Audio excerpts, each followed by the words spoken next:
اس قدر بے حیا ہو گئی ہے، غیر محرم ایک طرف بیٹھا ہے اور دوسری طرف اپنے بچے کو یوں دودھ پلانے بیٹھ جاتی ہے۔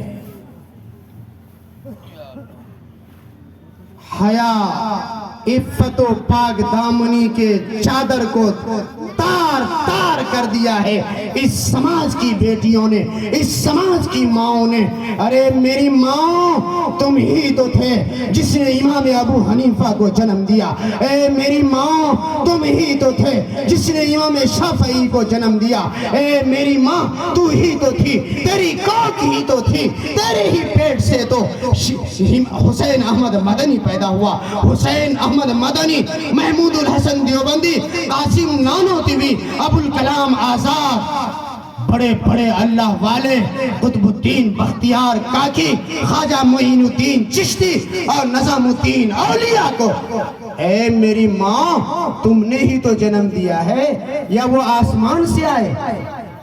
آج تمہاری کوکھ کو کیا ہو گیا ہے کہ تمہاری کوکھ سے شرابی پیدا ہو رہا ہے، تمہاری کوکھ سے نشیری پیدا ہو رہا ہے، تمہاری کوکھ نے ولی کو پیدا کرنا بند کر دیا، چوروں کو جنم دینا شروع کر دیا۔ آج تمہاری کوکھ نے حافظ کو پیدا کرنا بند کر دیا، عالم کو پیدا کرنا بند کر دیا۔ آج تمہاری کوکھ نے حرام کرنے والے، حرام کھانے والے، چوروں، اچکوں، زنا کرنے والوں اور نشیری کو جنم دینا شروع کر دیا۔ اے میری ماں، اے میری بہنوں، کبھی تم نے سوچا بھی ہے جس ماں نے امام بخاری کو جنم دیا، جس ماں نے امام شافعی کو جنم دیا، جس ماں نے حسن حسین کو جنم دیا، جس ماں نے عبداللہ کو جنم دیا، جس ماں نے بڑے بڑے قطب پیدا کیے، بڑے بڑے اللہ والے پیدا کیے، میری ماں تمہاری کو کیوں سنی ہو گئی؟ کیا ہو گیا؟ انہی ماں کے پیٹ سے تو بڑے بڑے اللہ والے پیدا ہوئے۔ اے میری ماں، میری بہنوں، جہاں تک میری یہ آواز پہنچ رہی ہے، رات کی تنہائی میں، فرصت کے لمحات میں کبھی یہ سوچنا کہ آخر کیا ہو گیا۔ ایک وہ قطب الدین بختیار کاکی بھی ہے کہ جس راستے سے گزرتا ہے، جو دیکھتا ہے وہ کیا ہو جاتا ہے؟ مسلمان ہو جاتا ہے۔ جو دیکھتا ہے وہ کیا ہو جاتا ہے؟ مسلمان ہو جاتا ہے۔ کیوں؟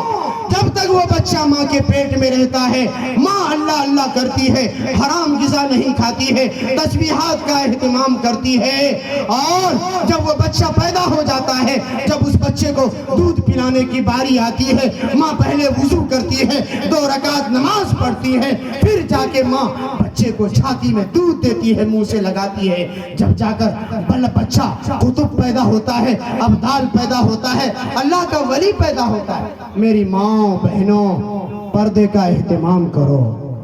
غیر کے سامنے ضرورت پڑے پردے کے دائرے میں، شریعت کے دائرے میں، قرآن کے دائرے میں، اسلام کے دائرے میں رہ کر اپنی زندگی گزارو۔